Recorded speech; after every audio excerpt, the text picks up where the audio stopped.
Bonjour, Salem, petite vidéo rapide sur la recherche d'emploi. On est dans une période assez difficile, ceux qui veulent venir travailler ici, il y a le coronavirus qui est extrêmement répandu, surtout sur Londres, et il y a aussi le Brexit, donc tout ça, ça a un impact. Donc je vais parler de deux petites choses rapidement. C'est quand vous êtes dans votre recherche d'emploi et qu'il y a une récession ou alors qu'il y a beaucoup moins d'emplois, qu'est-ce qui se passe? Et surtout, qu'est-ce qui se passe ici en Angleterre? Et comment est-ce que vous pouvez vous adapter? Donc la première chose qui se passe quand il y a une récession, il y a beaucoup moins d'emplois. On le sait très bien ça. Et ce qui se passe en fait, c'est qu'il y a un marché du travail qui n'est plus visible.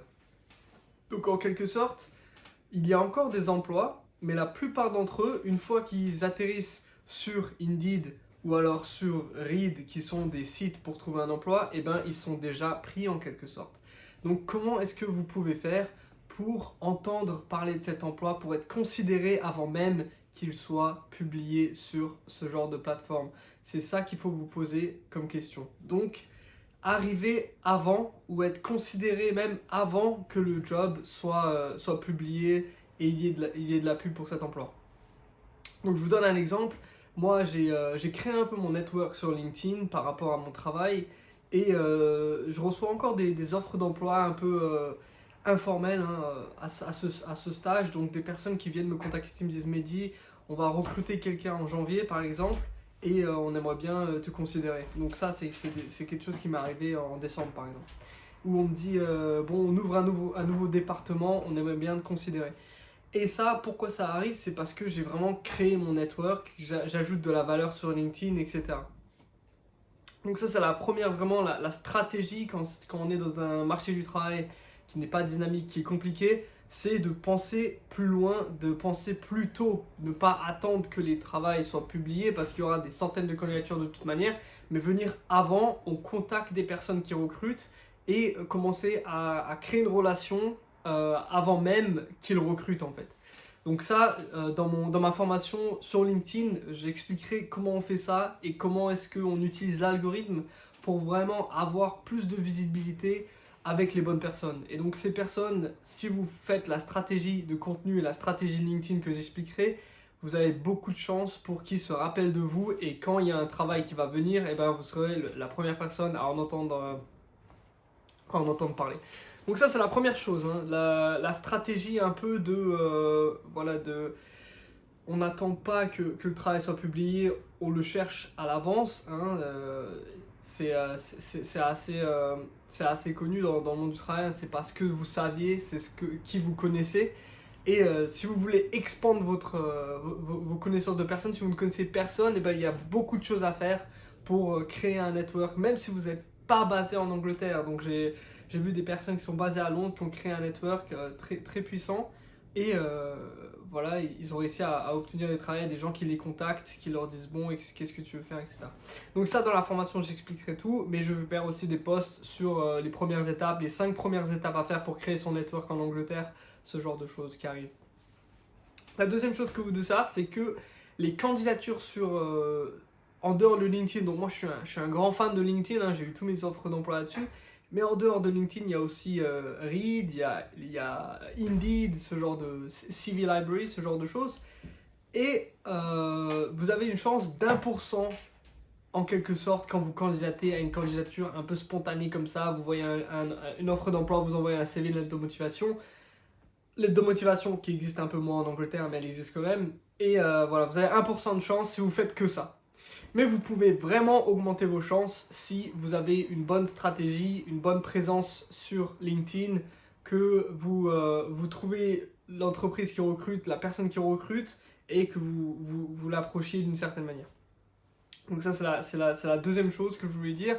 Si vous faites beaucoup de candidatures, il ne faut pas peut-être vous décourager, parce que c'est un peu la norme, c'est 1% de chance que vous ayez un entretien ou que quelqu'un revienne vers vous. C'est très bas pour ce genre de stratégie pour obtenir un emploi. Je pense qu'avec LinkedIn, avec la stratégie que j'expliquerai, il y a quand même beaucoup plus de chances. Voilà, c'est très ciblé, il y a une certaine manière de le faire et vous aurez une réponse même si c'est un non. Et donc par rapport à ne pas se décourager, hein, dernier petit point, c'est que si vous êtes en pleine recherche d'emploi, c'est très dur en ce moment, déjà entourez-vous de personnes positives, de personnes voilà, pas forcément qui cherchent aussi un emploi, de personnes qui ont déjà un emploi peut-être, qui cherchent à obtenir une promotion, qui sont motivées. Ce genre de personnes vont vous donner de l'énergie et c'est l'énergie que vous avez vraiment besoin dans ce genre de situation. Donc c'est ça qui va faire la différence. Même quand vous parlez à un recruteur, il va sentir votre énergie, votre volonté d'avoir un impact. Ça va faire une grande différence la plupart du temps, plus que peut-être vos connaissances techniques. Et pour garder cette motivation, cette énergie, donc il y a les personnes autour de vous, mais il y a aussi la façon dans laquelle vous structurez votre journée. Donc si vous êtes un chercheur d'emploi et que vous faites un peu ça tous les jours et que ça commence à être un peu fatigant, il y a des choses à faire, à mettre en place pour que vous trouviez un peu de motivation et que vous continuez à marcher vers cette offre d'emploi.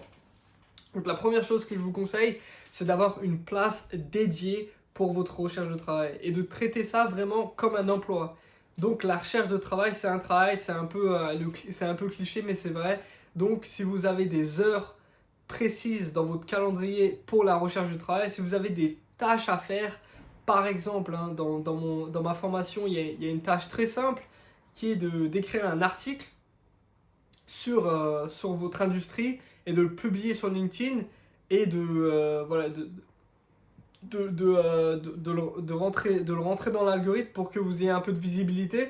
Ça, c'est quelque chose que vous pouvez faire une fois par semaine quand vous êtes en recherche d'emploi, par exemple, et ça peut avoir un très grand impact sur votre recherche. Donc, structurez votre journée.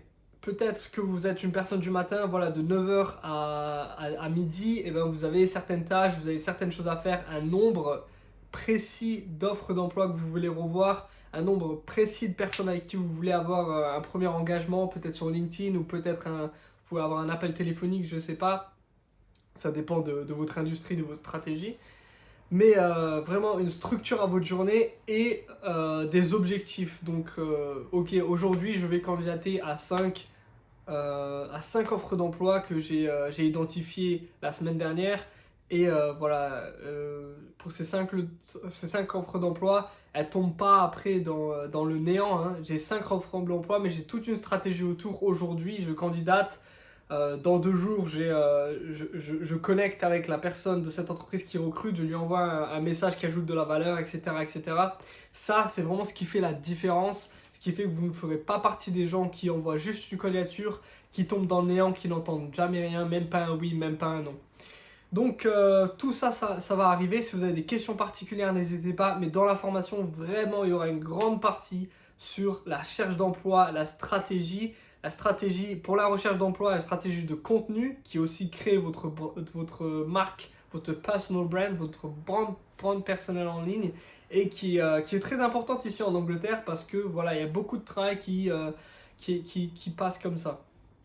Au lieu de passer par les façons conventionnelles en France qu'on a encore beaucoup, donc la lettre de motivation, le CV, voilà, du papier, hein.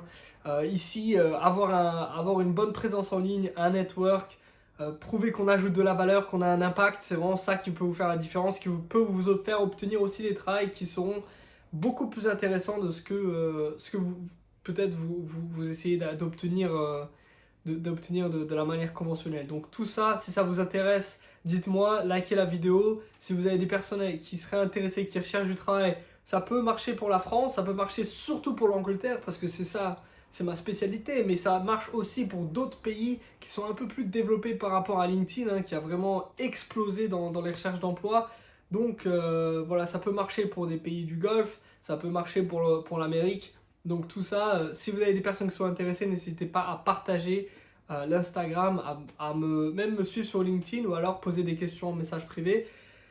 Je vais aller faire un peu d'exercice, il fait très beau aujourd'hui à Londres et je suis bien content d'être voilà, guéri du Covid, hein. Je suis presque guéri, je suis encore un peu fatigué, mais bon, on se plaint pas. J'espère que vous allez bien, prenez soin de vous, lavez-vous les mains, faites attention.